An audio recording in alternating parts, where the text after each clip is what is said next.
이스라엘의 왕 엘라의 아들 호세아 제3년에 유다 왕 아하스의 아들 히스기야가 왕이 되니 그가 왕이 될 때의 나이가 25세라. 예루살렘에서 29년간 다스리니라. 그의 어머니의 이름은 아비요 스가리아의 딸이더라.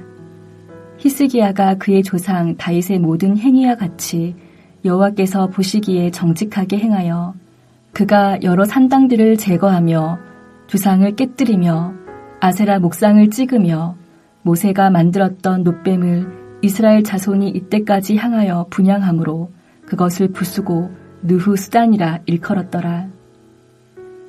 히스기야가 이스라엘 하나님 여호와를 의지하였는데 그의 전후 유다 여러 왕 중에 그러한 자가 없었으니 곧 그가 여호와께 연합하여 그에게서 떠나지 아니하고 여호와께서 모세에게 명령하신 계명을 지켰더라. 여호와께서 그와 함께 하심에 그가 어디로 가든지 형통하였더라. 저가 아수르 왕을 배반하고 섬기지 아니하였고 그가 블레셋 사람들을 쳐서 가사와 그 사방에 이르고 망대에서부터 견고한 성까지 이르렀더라. 히스기야 왕 제4년 곧 이스라엘의 왕 엘라의 아들 호세아 제7년에 아수르의 왕 살마네셀이 사마리아로 올라와서 애워쌌더라. 3년 후에 그 성읍이 함락되니 곧 히스기야 왕의 제6년이요 이스라엘 왕 호세아의 제9년에 사마리아가 함락되매 아수르 왕이 이스라엘을 사로잡아 아수르에 이르러 고상 강가에 있는 할라와 하볼과 메대 사람의 여러 성읍에 두었으니 이는 그들이 하나님 여호와의 말씀을 듣지 아니하고 그의 언약과 여호와의 종 모세가 명령한 모든 것을 따르지 아니하였음이더라. 히스기야 왕 제14년에 아수르의 왕 사느립이 올라와서 유다 모든 견고한 성읍들을 쳐서 점령하매 유다의 왕 히스기야가 라기스로 사람을 보내어 아수르 왕에게 이르되 내가 범죄하였나이다. 나를 떠나 돌아가소서. 왕이 내게 지으시는 것을 내가 당하리이다 하였더니 아수르 왕이 곧 은 300달란트와 금 30달란트를 정하여 유다 왕 히스기야에게 내게 한지라. 히스기야가 이에 여호와의 성전과 왕궁 곳간에 있는 은을 다 주었고 또 그때에 유다 왕 히스기야가 여호와의 성전 문의 금과 자기가 모든 기둥에 입힌 금을 벗겨 모두 아수르 왕에게 주었더라.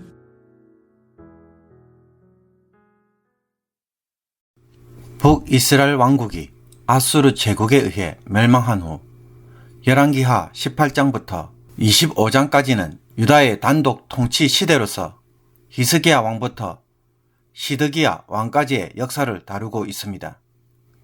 유다 왕 아하스의 뒤를 이어 히스기야가 그의 나이 25세에 왕위에 올라 29년간 유다를 다스립니다. 이 히스기야 왕에 대한 열왕기의 평가는 무엇입니까? 히스기야는 다윗의 모든 행위와 같이 하나님 보시기에 정직하게 행한 왕으로 칭찬을 받습니다. 그의 아버지 아하스가 북이스라엘 왕들과 이방인들의 가증한 것을 따른 것과는 크게 대조가 됩니다. 히스기야에 대한 이런 평가는 크게 세 가지로 요약됩니다. 첫째, 그는 우상과 산당을 제거한 왕이었습니다. 특히 그는 주상과 아세라 목상뿐만 아니라 역대 그 어떤 선한 유다 왕들도 하지 못하였던 산당을 제거하였습니다. 아사와 여호사밧, 요아스, 아마샤, 아샤라, 요담은 유다 왕국 역사에 정직하게 행한 왕으로 평가를 받기는 하였지만 산당은 제거하지 못하였는데 히스기야는 이 산당을 드디어 제거합니다. 그리고 그는 모세가 만들었던 놋뱀을 백성들이 우상처럼 치료의 신으로 숭배하는 것을 보고는 그것을 부수어서 느후스단이라고 불렀습니다. 느후스단이라는 것은 놋으로 된 뱀이라는 뜻입니다.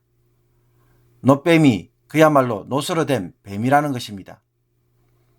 둘째로 히스기야는 하나님을 의지함에 있어 유다 왕들 중에 비교가 될 만한 왕이 없을 정도였습니다. 하나님에 대한 그의 신뢰는 여호와께 연합하여 그에게서 떠나지 않았다고 말합니다. 그래서 그는 모세에게 명령하신 계명을 지키는 모습을 보여주었습니다. 다른 왕들은 우상과 연합함으로 불순종을 이루었다면 히스기야는 하나님과 연합함으로 순종의 삶을 보여주었던 것입니다. 셋째로 히스기야는 아수르 왕을 배반하고 섬기지 않았습니다. 북이스라엘은 아수르를 대적하기 위해 애굽을 의지한 반면 히스기야는 그와 같은 일을 전혀 하지 않았던 것입니다. 넷째로 역대기에 따르면 히스기야는 아하스가 닫았던 성전문을 열고 성전을 정결케 하며 북왕국의 백성들과 함께 유월절을 지키고 하나님과 언약을 갱신하는 일을 하였습니다. 그러므로 5절에 나와 있는 것처럼 그의 전후 유다 여러 왕 중에 그러한 자가 없었으니 라고 말한 이유가 바로 여기에 있습니다. 이런 히스기야에 대하여 하나님은 그와 함께 하심에 그가 어디로 가든지 형통하게 하셨습니다. 그리고 그의 부친 아하스 때 블레셋에게 세펠라와 남부 성읍들을 잃었는데 히스기야는 블레셋 사람을 쳐서 가사와 그 주변에 있던 망대와 요새들을 점령할 수 있었습니다. 그러나 히스기야 왕 4년에 아수르의 왕 살마네셀 5세가 사마리아를 쳐서 북왕국 이스라엘이 멸망시키는 것을 히스기야는 보았습니다. 그리고 사르곤 2세에 의해 북이스라엘 백성들이 아수르의 여러 성읍들로 강제로 이주시켰는데 그 이유는 그들이 하나님 여호와의 말씀을 듣지 아니하고 그의 언약과 여호와의 종 모세가 명령한 모든 것을 따르지 아니하였기 때문입니다. 이렇게 북왕국 이스라엘을 멸망시킨 아수르는 그 8년 후 히스기야 왕 제14년에 남왕국 유다까지 침공합니다. 사르곤 2세의 아들 산헤립이 올라와서 유다의 모든 견고한 성읍을 쳐서 점령합니다. 아수르의 문헌에 따르면 46개의 성읍이 약탈되었다고 합니다. 그런 후에 산헤립은 블레셋과 유다의 국경 부근인 라기스에서 근거지를 두고 이제 예루살렘을 공격하려고 하고 있습니다.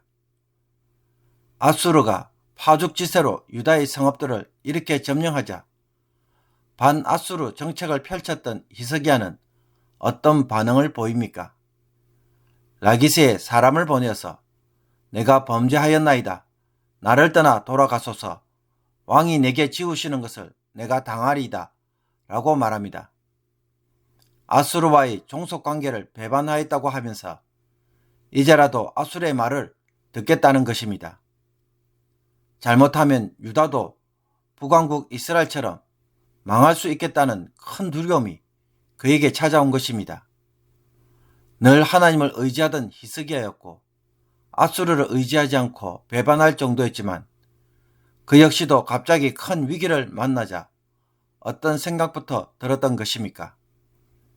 인간적 두려움에 빠져 하나님보다는 현실이 더 크게 느껴졌던 것입니다.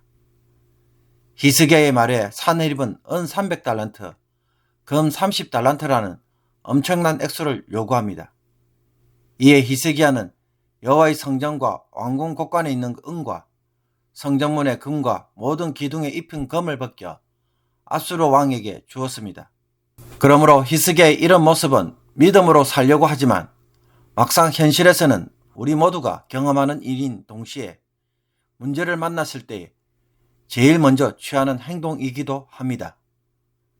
당장 하나님을 찾기보다는 일단 내 나름대로 인간적 방법으로 한번 풀어보겠다는 것입니다. 히스기야는 그의 아버지 아하스와 그의 아들 므낫세의 악행 속에서 홀로 하나님을 진실하게 경외한 인물이며 산당 제사를 제거할 만큼 강력한 신앙의 의지를 가진 인물입니다. 이런 히스기야도 막상 감당하기 어려운 문제를 만나면 자신이 할 수 있는 쉬운 방법을 제일 먼저 생각한 것입니다.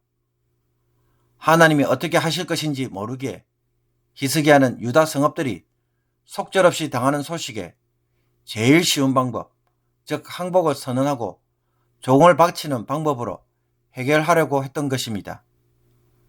그러므로 우리가 믿음으로 살려고 할 때에 나도 모르게 늘 앞서는 것이 무엇입니까? 하나님의 방법보다는 내가 할 수 있는 방법에서 먼저 해결해 보려고 시도한다는 것입니다. 내가 하다가 안 되면 그때서야 하나님을 찾는 것입니다. 처음부터 하나님에게 묻고 기도하고 하나님의 도움을 의지하는 것이 아니라 일단 내가 할 수 있는 일을 먼저 하는 것입니다. 히스기야도 그와 같은 모습을 보여주고 있습니다. 그러므로 빨리 쉬운 방법으로 내 나름대로 먼저 풀어보려고 하는 것은 불신앙으로 넘어갈 수 있는 큰 유혹입니다. 문제를 당장 해결하는 것에만 집중하려고 한다면 우리는 이런 유혹에 넘어갈 수밖에 없고 그와 같은 행동을 할 수밖에 없는 것입니다. 예수님이 광야에서 40일 금식을 하였을 때 사탄은 돌을 떡덩이로 만들어서 먹을 것을 시험하였습니다. 당장 직면한 문제가 워낙 시급하다고 여기고 여기에 자신의 생명의 위기와 배고픔을 해결하려고 하는 욕망에 집착하게 함으로써 예수님의 메시아적 능력을 여기에 먼저 쓰도록 유혹한 것입니다. 그러나 예수님은 여기에 대하여 강하게 거부하시므로 그런 성급한 해결책에 빠지지 않습니다. 메시아로서의 길을 걸어가고 그 능력을 사용하는 것에 우선순위를 둔 것입니다. 그러므로 우리도 상황을 너무 심각하게 바라보므로 당장 해결하지 않으면 죽을 것 같은 착각에 빠져서 내 나름대로 빨리 빠져노는 것에 집착하지 않기를 바랍니다. 좀 더 여유를 가지고 하나님께 기도하면서 묻고 그 가운데서 하나님의 방법으로 해결해 보려고 하는 믿음의 시도를 더 중요하게 여기는 성도가 되기를 원합니다. 이것이 하나님이 우리에게 요구하시는 세상을 살아가는 모습이고 다듬어져야 할 믿음의 모습입니다. 이 훈련을 오늘 성령님을 통하여 잘 훈련받기를 주님의 이름으로 축복합니다. 기도드리겠습니다. 하나님 아버지, 히스기야처럼 저희들도 하나님 보시기에 결국 어떤 자로 평가받을 것인지 늘 끝을 기억하며 오늘을 살아